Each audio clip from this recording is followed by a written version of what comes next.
ಎಲ್ಲರಿಗೂ ನಮಸ್ಕಾರ. Welcome back to my YouTube channel. ವೀಕ್ಷಕರೇ, ಇಂದಿನ ಕಥೆಯಲ್ಲಿ ನಾನು ನಿಮಗೆ ಗಂಗೆ ಮತ್ತು ಶಂತನುವಿನ ಪ್ರೇಮ ಕಥೆ ಬಗ್ಗೆ ತಿಳಿಸ್ಕೊಟ್ಟಿದ್ದೆ. ಗಂಗೆ ಯಾವ ರೀತಿ ತನ್ನ 7 ಮಕ್ಕಳನ್ನು ನದಿಗೆ ಅರ್ಪಿಸಿದಳು, ಹಾಗೆ ಕೊನೆಯ ಮಗನಾದ ಭೀಷ್ಮನನ್ನು ಯಾವ ರೀತಿ ಶಂತನು ಕಾಪಾಡಿದ ಅನ್ನೋದ್ರ ಬಗ್ಗೆನೂ ತಿಳಿಸ್ಕೊಟ್ಟಿದ್ದೆ. ಇವತ್ತಿನ ಕಥೆಯಲ್ಲಿ ಅದರ ಮುಂದಿನ ಭಾಗವನ್ನು ತಿಳ್ಕೊಳ್ಳೋಣ. ಗಂಗೆ ಶಂತನುವಿನಿಗೆ ಒಂದು ಮಾತು ಕೊಟ್ಟಿರ್ತಾಳೆ. ದೇವವ್ರತ ಅಂದರೆ ಭೀಷ್ಮರನ್ನು ತಾನು ಸಮಯ ಬಂದಾಗ ನಿನಗೆ ಹಿಂತಿರುಗಿಸುತ್ತೇನೆ ಅಂತ ಹೇಳಿರ್ತಾಳೆ. ಹೀಗೆ 16 ವರ್ಷಗಳು ಕಳೆದೋಗಿರುತ್ತೆ. 16 ವರ್ಷಗಳ ನಂತರ ಗಂಗೆ ಮತ್ತು ಶಂತನುವಿನ ಭೇಟಿಯಾಗುತ್ತೆ. ಒಂದು ದಿನ ಶಂತನು ಗಂಗಾ ನದಿ ತೀರದಲ್ಲಿ ತಿರುಗಾಡ್ತಾ ಇದ್ದಾಗ ಗಂಗಾ ನದಿಯು ಹರಿಯುತ್ತಲೇ ಇಲ್ಲವೆಂಬ ವಿಚಿತ್ರ ಅವನ ಗಮನಕ್ಕೆ ಬರುತ್ತೆ. ಇಂತಹ ಮಹಾನದಿಗೆ ಅಡೆಗಟ್ಟು ಕಟ್ಟಿದವರು ಯಾರೆಂಬ ಕುತೂಹಲ ಅವನಲ್ಲಿ ಮೂಡುತ್ತೆ. ಬಾಣಗಳಿಂದಲೇ ಯಾರೋ ನದಿಗೆ ತಡೆ ನಿರ್ಮಿಸಿರುವುದು ಕಂಡುಬರುತ್ತೆ. ಬಾಣಗಳು ಎಷ್ಟು ಚೆನ್ನಾಗಿ ಜೋಡಣೆಯಾಗಿದ್ದುವೆಂದರೆ ಒಂದೇ ಒಂದು ಹನಿ ನೀರು ಸಹ ಮುಂದೆ ಹರಿಯದಂತೆ ಆಗಿತ್ತು. ಸ್ವಲ್ಪ ಹೊತ್ತಿನಲ್ಲಿಯೇ ಅಲ್ಲಿ ತಾನೊಬ್ಬನೇ ಇಲ್ಲವೆಂಬ ಅರಿವು ಅವನಿಗಾಯಿತು. ಅಲ್ಲೇ ಹತ್ತಿರದಲ್ಲಿ ಗಂಗೆ ಮುಗುಳ್ನಗುತ್ತಾ ನಿಂತಿದ್ದಳು. ರಾಜ ಬೆಪ್ಪಾಗಿ ಅಲ್ಲೇ ನಿಂತು ಬಿಟ್ಟ. ಕಂಬನಿ ತುಂಬಿ, ಗಂಗಾ, ಕೊನೆಗೂ ಬಂದೆಯ? ನೋಡು, ನಾನು ಇಷ್ಟು ವರ್ಷಗಳು ಏಕಾಂಗಿಯಾಗೇ ಕಳೆದಿದ್ದೇನೆ. ನನಗೆ ನೀನು ಬೇಕು. ನೀನಿಲ್ಲದೆ ನಾನು ಬದುಕಲಾರೆ. ಬಾ ಹೋಗೋಣ. ನೀನು ನನ್ನನ್ನು ಕ್ಷಮಿಸಿಯೇ ಇರುತ್ತೀ, ನನಗೆ ಗೊತ್ತು. ಇಲ್ಲವಾದರೆ ಇಂದು ಬರುತ್ತಿದ್ದೆಯಾ? ಬಾ, ರಾಜಧಾನಿಗೆ ಹೋಗೋಣ. ಈ ರೀತಿ ರಾಜ ಬಡಬಡಿಸತೊಡಗಿದ. ಗಂಗೆಗೆ ಅಯ್ಯೋ ಪಾಪ ಅನಿಸುತ್ತೆ. ನನ್ನ ದೊರೆಯೇ, ಅದೆಲ್ಲ ಕಳೆದು ಹೋದ ಸಂಗತಿ. ನಾನು ಪುನಃ ಬರಲಾರೆ. ಅದೆಲ್ಲ ಆಗಿರಲಿ, ನಾನು ಇಲ್ಲಿಗೆ ಬಂದಿರುವ ಕಾರಣವನ್ನು ನಿನಗೆ ತಿಳಿಸ್ತೀನಿ. ನದಿಗೆ ಒಡ್ಡು ಹಾಕಿರುವುದನ್ನು ನೀನು ನೋಡಿದೆಯಾ ಅಂತ ಕೇಳ್ತಾಳೆ. ಹೌದು, ನೀನು ಬಂದಾಗ ಅದನ್ನು ನೋಡಿಯೇ ಅಚ್ಚರಿ ಪಡುತ್ತಿದ್ದೆ.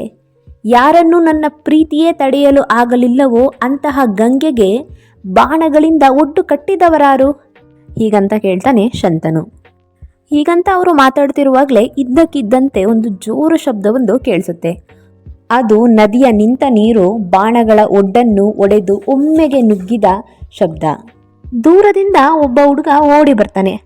ಖುಷಿ ಮತ್ತು ಆನಂದಗಳಿಂದ ಒಳೆಯುತ್ತಿದ್ದ ತೇಜಸ್ವಿ ಮುಖದ ಸುಂದರನಾದ ಅವನು ಗಂಗೆಯನ್ನು ಬಾಹುಗಳಿಂದ ತಬ್ಬಿಕೊಂಡು, ಅಮ್ಮ ಅಮ್ಮ, ನಾನು ನದಿಯನ್ನ ತಡೆದು ಬಿಟ್ಟೇನಮ್ಮ ಎಂದು ಸಂಭ್ರಮಪಟ್ಟ.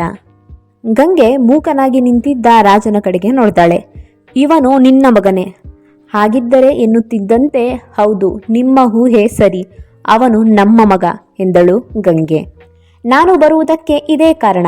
ಇದೋ ನಿಮ್ಮ ಮಗನನ್ನ ನಿನಗೆ ಒಪ್ಪಿಸುತ್ತಿದ್ದೇನೆ. ಕರೆದುಕೊಂಡು ಹೋಗಿ, ನಿಮಗೆ ಸಹಾಯಕನಾಗಿರುತ್ತಾನೆ. ಅವನಿಗೆ ಕ್ಷತ್ರಿಯ ಕುಮಾರನೊಬ್ಬನು ತಿಳಿದಿರಬೇಕಾದ ಎಲ್ಲ ವಿದ್ಯೆಗಳು ಗೊತ್ತು.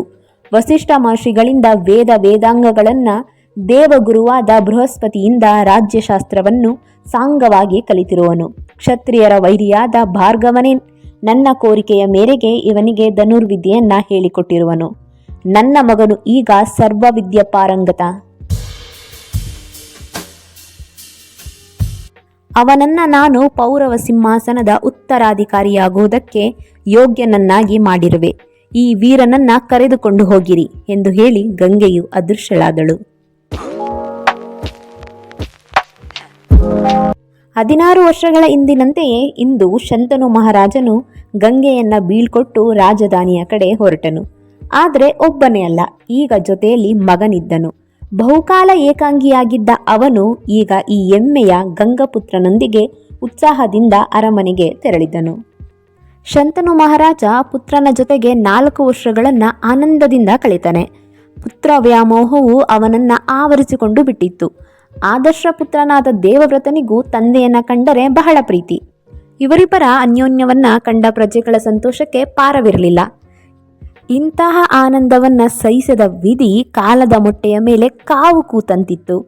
ಸಂತೋಷದ ಪಾಯಸದಲ್ಲಿ ಹೇಗಾದರೂ ಮಾಡಿ ಕಹಿಯನ್ನ ಬೆರೆಸುವುದೇ ಅದರ ಕೆಲಸ. ಮುಂದಿನ ಕಥೆಯಲ್ಲಿ ನಾನು ನಿಮಗೆ ದೇವವ್ರತ ಅಂದರೆ ಭೀಷ್ಮ ಹಸ್ತಿನಾಪುರದ ರಾಜರಾಗಿ ಪಟ್ಟ ಸ್ವೀಕರಿಸಿದ್ರ, ಹಾಗೆ ಶಂತನುವಿನ ಮತ್ತೊಂದು ಪ್ರೇಮದ ಕಥೆ ಬಗ್ಗೆ ತಿಳಿಸ್ಕೊಡ್ತೀನಿ. ಮುಂದಿನ ಕಥೆ ಜೊತೆ ಸಿಗೋವರೆಗೂ ನಮಸ್ಕಾರ.